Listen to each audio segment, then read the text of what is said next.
Raised as a farm boy in Texas on a dairy farm. My father had been a first sergeant in the Pacific in German heritage in Illinois. Came to Texas in '38 and got captured. My mother and grandmother on my mother's side was a real live Western cowgirl. Grew up on ranch out in West Texas. My women were tough, and what I mean by that is they expected their men to be men, and we weren't presented anything else. Grandmother's claim to fame was having my mother and building B-24s, and that's what she was proud of. And it was always sly comments were made about who had not done their duty during the Second World War. And Daddy had been in the war 3.5 years, and I grew up, and Daddy bought a farm before he went to war, and then came back. And of course, the problem was in Texas we had a drought from '50 to '57, and so I grew up in somewhat of poverty. We did not have indoor plumbing or a car until I was 14. But we worked hard, and we were very good people, and Daddy was very well educated. And looking back now, I was raised much more of a child of the 30s and the 40s than I was the 50s, the 60s. In other words, the idea of me being in the flower generation is the furthest from that. And then schoolboy football was very, very important to me, because coming out of puberty, I might not be socially accepted and I might not be financially accepted in the community, but that didn't mean anything on the football field. And so I became a high school star of busting heads. I made the tackle. The only reason I didn't make the tackles, I couldn't get there. There was no hesitation, and all of that became part of who I was. And then Cotton, one of the great things I'll never know is I turned down an appointment to West Point, and then proceeded to go to Texas Tech and work my way through school on high steel. And that presented me to a whole other thing, but the engineering curriculum was 5 years long, and I had an accident and cost me another semester, but so I didn't come in. I was supposed to have graduated, in other words, I graduated from high school in '62. But I had always wanted to do my duty and had not considered being a professional. But I grew up in a dairy barn with a first sergeant, and I don't know what the captain's first name was. That was Daddy's, that was the old Army, and Daddy was just a citizen soldier, but it was always Captain O'Leary. I never heard Daddy ever refer to, anyway, and how that all got laid out and what was supposed to do and so forth. And so I took a regular Army commission in infantry and had some success at Texas Tech in the whole system. And airborne ranger in the normal training, and then got to Nam in March of '69, and was assigned to Delta Company, and was a platoon leader for 7 months. Had 1 man killed and 27 wounded. Did not like either one of my company commanders, and became quite bitter and angry about the meat grinder and such things as finding a hot trail at 9 o'clock in the morning, and we would keep walking instead of, just because they told you you're supposed to go to another point out in the middle of no place. Why in the world don't you stop and then getting men unnecessarily killed from my perspective and all of that. And later, this is not hindsight. I would never have walked on trails, or I'm sure there's some exception, but I'm just saying that as soon as the guys tell me about bougie bop, wire and rice bowls, guys, this is the right order is not to move forward. But anyway, came out of the FXO, and what I did not understand is, I don't know about y'all, I have never been able to make adjustments too well while I'm in the process, but I do seem to think, or anyway, from my perspective, sometimes I try to think And so in those 3 months in the rear, I was thinking I was going to come back for another tour. So I kept figuring out how should you, you're just doing so many things wrong, but if I was in charge, if I ever, and regardless of, and so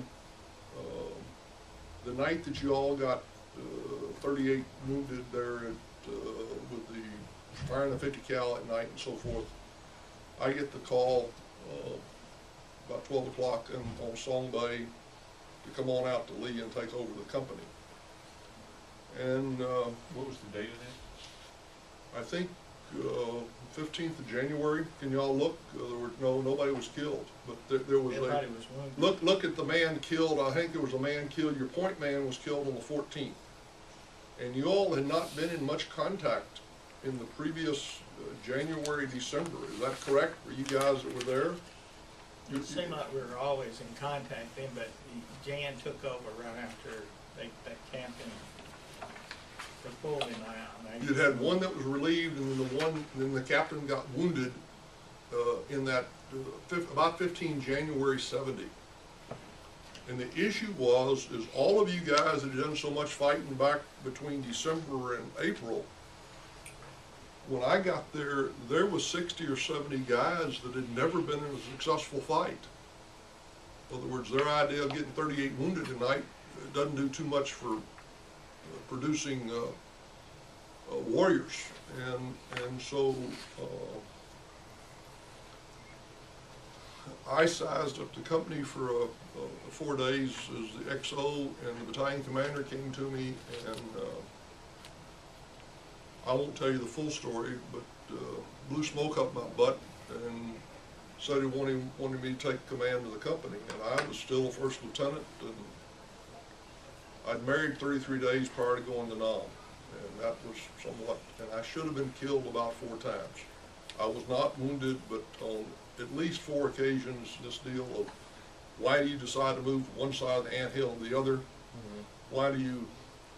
What was the inclination that, guys, we really need to get up out of the NDP and move early one morning, and then you're 100 meters away and 20 80 deuce rounds come in right where, anyway. This experience only happened to me once, and I told battalion commander no, that I was going to go home with my bride.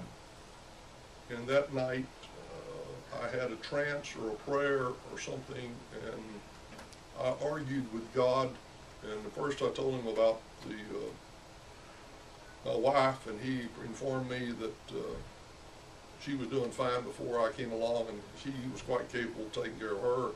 Then I discussed with him the 2 captains that were at battalion staff, and he said that was none of my business. And then I told him, well, I could get killed, and well, I'm glad you figured this out, Beer. You've been giving me credit, you hypocritical bum. So that changed my life. The next morning I got up and went and found Ordway before breakfast and told him that I'd take over command of his company, but I didn't expect him to give me any blankety blank stupid ass orders, because I was going to follow him. And he chewed on my butt a little more, but that then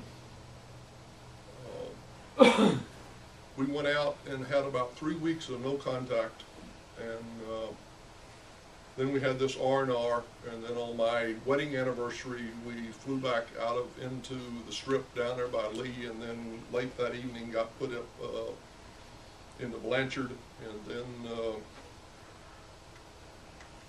the 15th we were put into a 1-ship LZ, and I'll tell the story when it deals, and that leads to the 14th through the 18th saga, where we got 8 men killed, and how that all went. And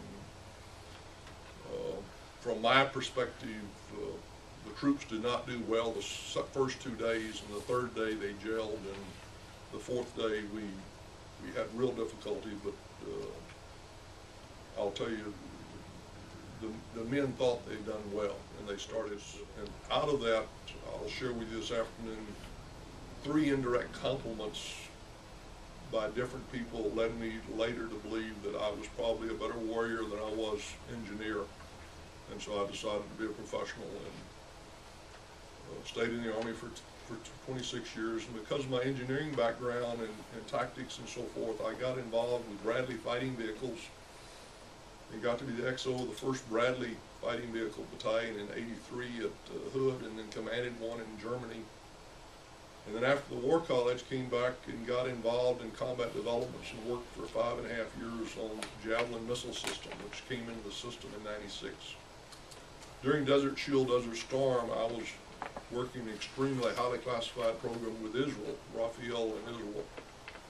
And out of that has come my employment. I've been involved as a consultant in for Raphael USA, which represents Raphael Israel, which is one of the 3 large military industrial complexes that Israel has to support them.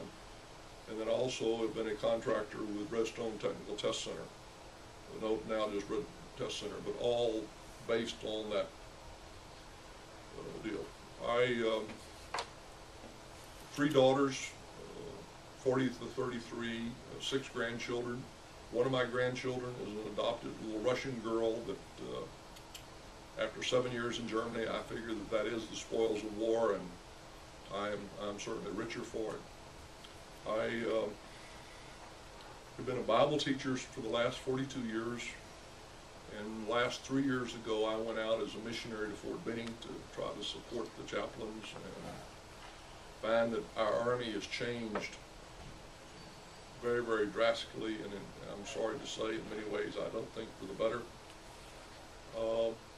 But teach 5 Bible studies a week, 3 in my home and 2 there, and then life is good. And so it's, but I want to help, and why I got involved. The materials on the back is, in 2005, I think most of you probably have heard of Campus Crusade. Well, Campus Crusade's got a Campus Crusade Military Ministries, and I'm involved, and I'm the local rep at Fort Benning for that area. In 2005, the organization